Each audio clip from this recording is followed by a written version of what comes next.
Well, hi there, I'm Noah Bradley. This is Handmade House TV. On today's episode, we're going to talk about one more consideration, one more thing that you should keep in mind when choosing the species of log that you're going to use when building your log cabin. So stay tuned.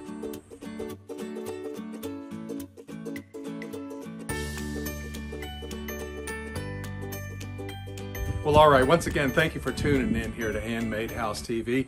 If you've been following along, you know that the last 4 episodes here, I went through 4 different species of logs and the pros and cons with regard to each one of them and whether or not you want to use that particular species in building your log cabin.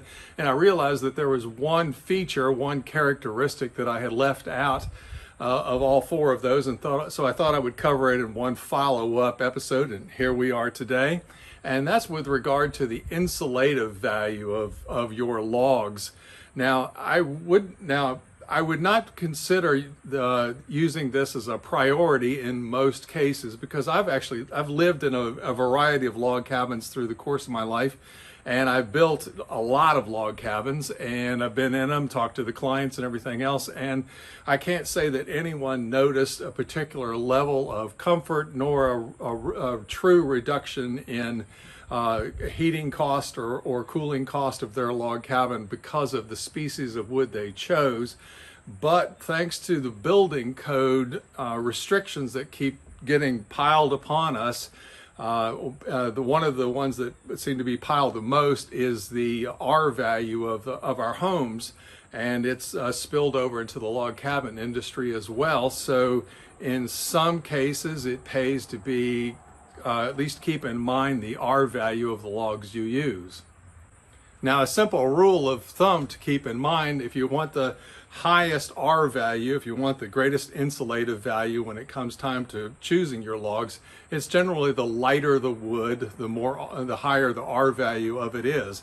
In other words, if you choose softwood species such as pine and hemlock, or a hardwood species such as tulip poplar, you're going to end up with a higher R value than you would in more dense woods such as oak or hickory or walnut, a hardwood species. Now, again, the difference is not that noticeable, but it can be a game changer for you.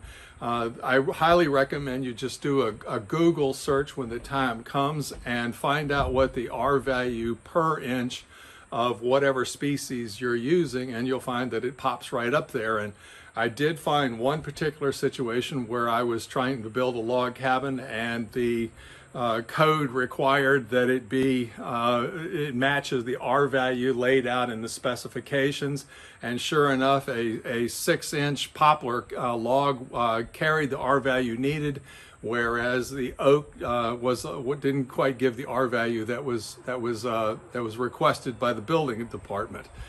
So we chose to go with poplar on that particular cabin.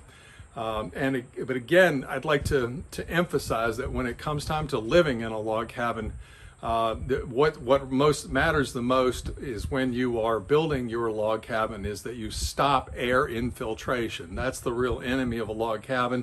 All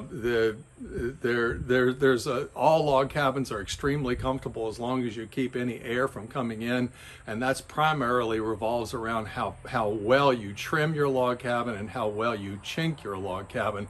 If you don't know how to properly chink the log cabin, please come over to handmadehouses.com, and I've got a course, How to Chink a Log Cabin, and that's just one small segment of the Log Cabin Academy package, where we teach you how to build a log cabin from beginning to end. So when it comes time to choose your logs, keep in mind how restrictive your county might be when it comes to R value, and keep that in mind in choosing the species of wood you choose to go with. And I hope that all makes sense and it works out. I apologize for leaving it out of the previous videos, but I think it is a key element to at least keep in mind in constructing your home. I would not let it be your primary consideration. I'd only let it be considered at all if you've got an obstacle ahead of you as far as getting a building permit goes. So anyway, you guys take care. We'll see you next week here on Handmade House TV. That's it for now. Bye now.